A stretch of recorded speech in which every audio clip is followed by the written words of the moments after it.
이사 부동산 대책 이후 부동산 시장의 흐름에 관심이 쏠리고 있는데요. 1월 주택 거래량이 크게 줄면서 주택 매매 추세와 방향성도 변화 조짐이 보인다는 분석들이 나오고 있습니다.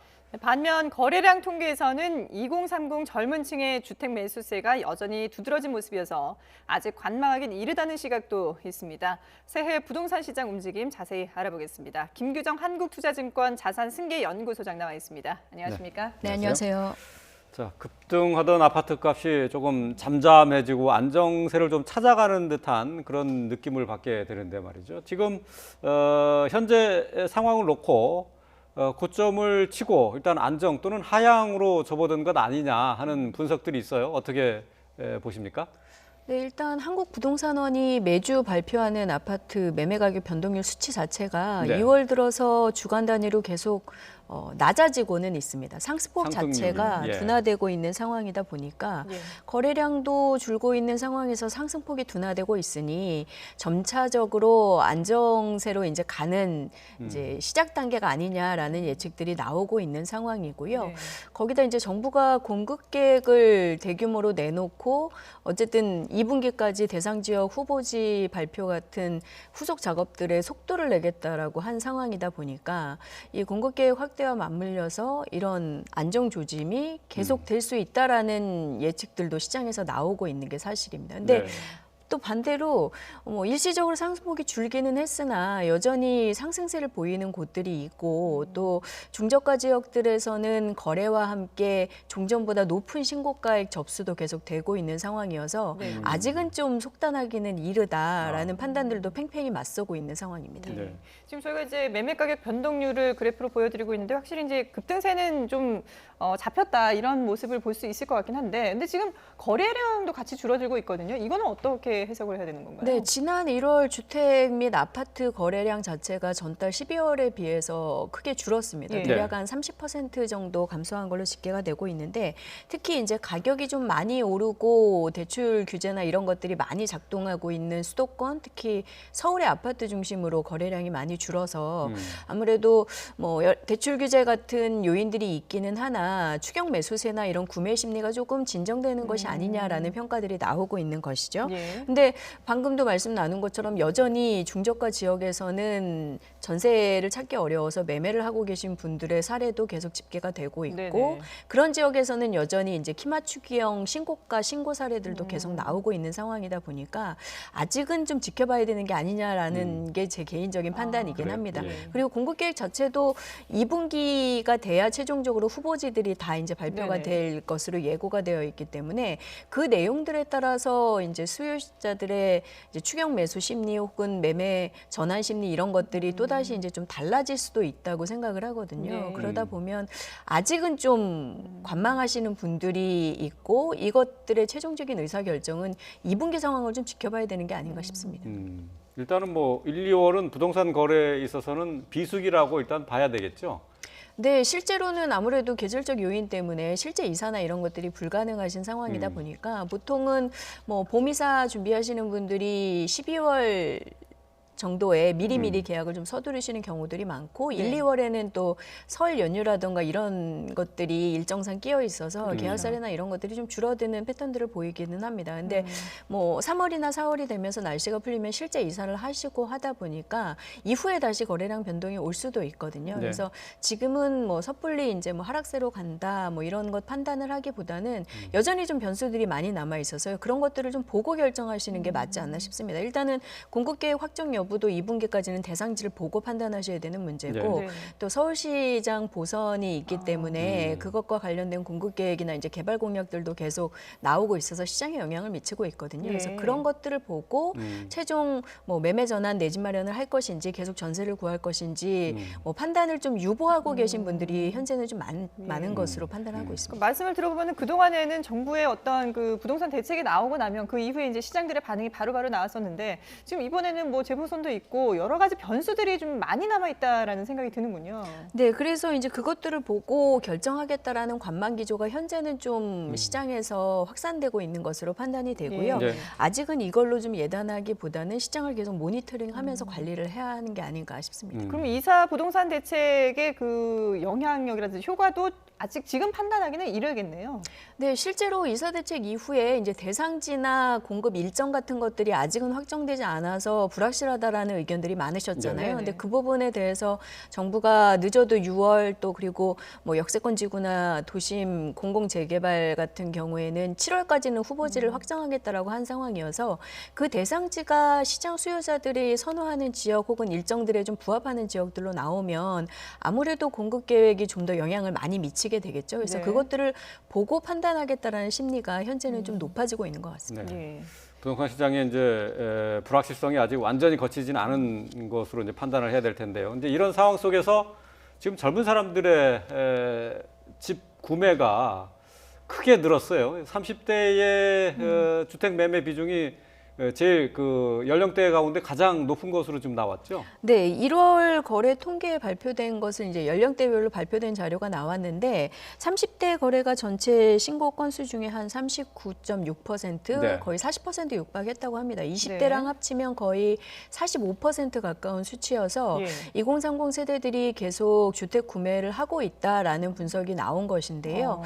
실제로는 1월에 거래량 자체가 전체적으로 줄었기 때문에 아무래도 뭐 고가 주택이나 유주택자 비율이 높은 이제 높은 연령대에서의 거래 빈도가 떨어지는 와중에 2030의 거래 비율이 더 높아지는 상황이기는 합니다. 근데 예. 뭐 서울 같은 경우 구로라던가 강서, 노원, 영등포처럼 상대적으로 그래도 가격대가 좀 저렴한 지역에 전세로 계시던 30대 수요자분들이 내 집 마련 매매 전환을 하고 있다라는 게 더 중요한 포인트인 것 같거든요. 예. 그래서 전세 찾기도 좀 여전히 어렵고 시중에서 아무래도 전세보다는 월세가 좀 계속 요구되고 있는 상황이다 보니까 대출을 이용해서 주택 구매를 하는 젊은 세대들이 꾸준히 있다라는데 이제 시장에서 계속 주목을 하고 있는 상황입니다. 이분들이 계속 이제 추경 매수나 이런 것을 나서게 될 때는 저희가 이사 대책을 발표했음에도 불구하고 이후에 계속적으로 중저가 지역의 거래나 상승세가 멈추지 않고 계속될 수 있는 부분이기 때문에 그래서 이제 좀 예의주시를 하고 있는 것으로 분석이 됩니다. 그러니까 그러면 평소에 보통 보면은 주택 거래 비중이 가장 높은 연령대가 그러면 한 어떻게 나타납니까? 40대로 나타나나요? 50대로 돼 있나요? 보통은 이제 서울의 뭐 아파트 같은 경우에는 아무래도 가격대가 있으니까 30대 후반부터 40대 뭐 혹은 이제 좀 갈아타기를 하시는 경우들은 50대까지도 비중이 좀 높게 나타나는 게 일반적이었다면 최근에 와서는 점점 연령대가 이제 앞으로 좀 낮아지고 있는 상황이긴 하고요. 네. 특히나 최근에는 이제 좀 고가 지역 아파트 같은 경우에는 너무 가격도 비싸지고 네. 대출 규제가 있다 보니까 중장년층의 추가적인 거래나 이제 갈아타기나 뭐 이런 것들은 조금 관망 기조를 보이고 있는 반면에 중저가 지역에서 전세 부담에 약간의 대출을 더해서 내 집 마련을 하실 수 있는 20대, 30대 같은 경우에는 좀 공격적으로 내 집 마련을 투자까지 겸해서 좀 하고 계신 것으로 분석이 됩니다. 아무래도 예. 고연령대는 좀 또 그리고 가격 하락에 대한 걱정들도 상대적으로 좀 네. 많은데 젊은 층들은 그런 경험도 없다 보니까 이제 투자한 아파트 가격 집값이 폭락해 본 경험도 없는 세대들이다 보니까 최근에 전세 불안이 겹치면서 좀 더 공격적으로 내 집 마련 전환하는 것으로 보입니다. 그렇군요.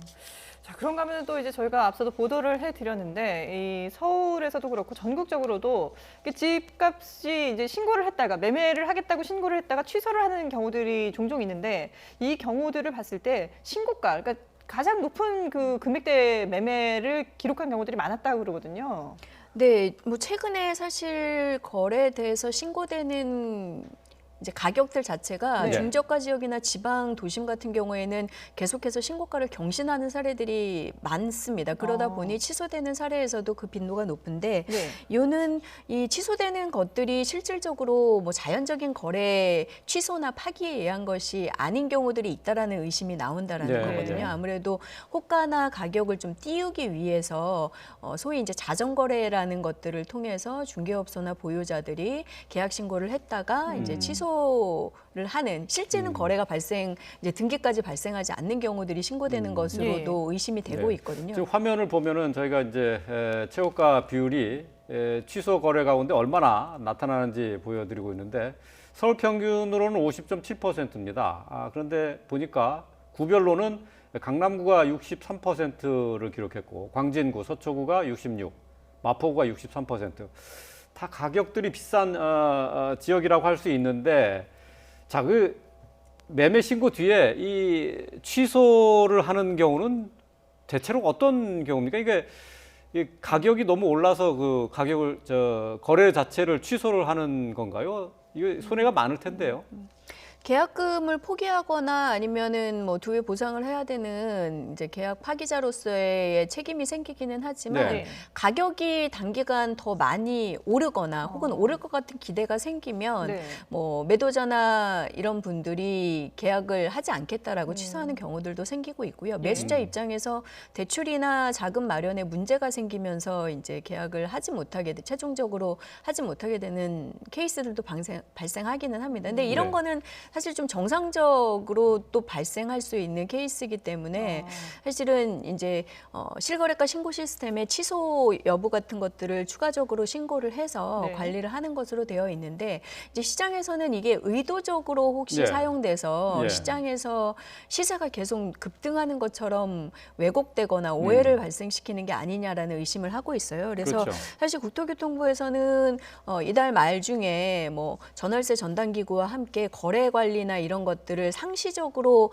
이상 거래나 불법 거래나 이런 예. 뭐 자전거래 등을 포함해서 시장을 왜곡하는 거래들 같은 것들을 상시적으로 현장 조사를 하고 뭐 이제 뭐 세금을 네네. 뭐 벌금을 물린다든가 과태료를 물린다든가 이런 것들을 할 수 있는 상시 기구를 만드는 식으로 해서 관리를 강화한다라는 대안을 내놓기는 했습니다. 네. 그리고 뭐 취소 사례나 이런 것들을 통해서 신고된 가격들 데이터들도 관리를 하겠다라는 건데 아무래도 이제 시차가 좀 있는 만큼 시장에서는 실제 이거를 악용하는 분들이 계시다면 좀 오해의 소지가 있을 수는 예, 있습니다. 그래서 그렇죠. 개인 매수자들 내 집 마련 하시는 분들 입장에서는 신고된 것들을 참고는 하시지만 네네. 뭐 이런 사례가 있을 수도 있다는 것을 좀 염두에 두셔야 될 것 같기는 합니다. 근데 이런 사례들이 앞서서 이제 서울 같은 경우는 50%를 좀 넘는 경우고 전국적으로 봤을 때도 한 3분의 1이 그런 경우들이 있다고 하거든요. 이런 건 보면은 특정 지역에만 또 몰려 있는 건 아니라고 봐야 되는 건가요? 네, 사실 뭐 지역마다 상승폭 차이가 있긴 하지만 예. 최근에 전국 주요 역세권 도심에서는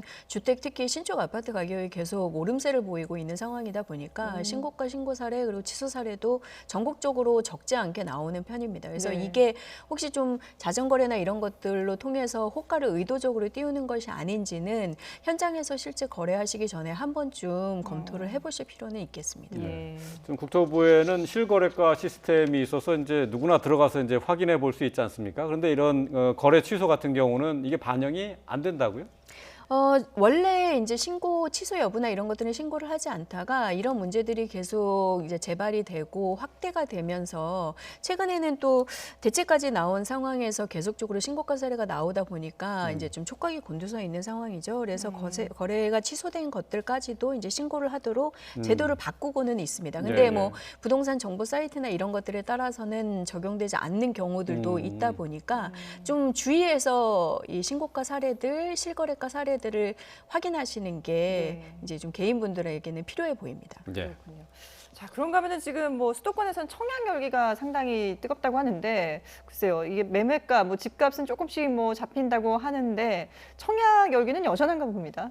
네, 아무래도 기존 아파트 매매보다는 좀 낮은 가격의 새 아파트를 당첨받으실 수 있는 기회다 네. 보니까 많이 이제 청약들을 하고 계시고요. 저희가 청약 통장 1순위 계좌만 2,500만 계좌가 넘거든요. 그러니까 통장 수가 많은 만큼 경쟁률 계속 1순위만 나오는데 2,500만 네. 계좌예요. 예. 1월 같은 경우에 서울은 사실 공식적인 민간 분양이 없었고요. 경기 지역에서 이제 분양이 나왔는데 그러다 보니까 경기 지역 청약 경쟁률이 굉장히 높게 나타났습니다. 특히 이제 서울의 집값 상승 때문에 경기 지역도 계속 가격이 오르기도 예. 하고 또 서울의 집값 부담을 이기지 못하고 경기도 쪽으로 이사를 가시는 분들도 많다 보니까 그 지역에서 이제 공공택지나 이런 것들의 새 아파트 청약을 계속 공격적으로 넣고 계세요. 3월에 이제 서울 쪽에서도 좀 분양 계획이 네. 있고요. 또 이제 상한제 등을 통해서 가격이 아무래도 주변 기존 아파트 시세보다는 저렴하게 공급이 되다 보니까 이제 저렴한 새 아파트 내 집 마련 장만에 대한 기대 그리고 분양가 대비 프리미엄에 대한 이제 투자 기회 이런 것들까지 겹치면서 청약 열기는 좀 지속될 수밖에 없어 보입니다. 예.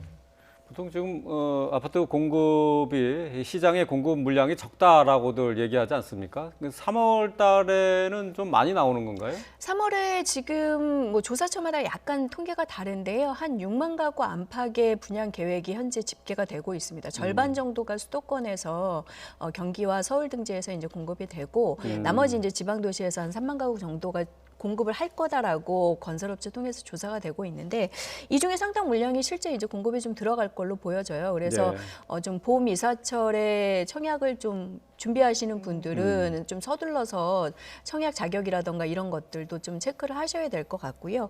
2분기 지나면 이제 7월부터는 경기권에 3기 신도시 사전 청약 예고되어 있기 때문에 예, 예. 민간 분양 청약을 할 것인지 혹은 조금 기다렸다가 이제 경기도 공공택지에 신도시 사전 청약을 할 것인지 뭐 이런 것들도 좀 전략을 검토해 보실 시기가 아닌가 싶습니다. 예, 알겠습니다.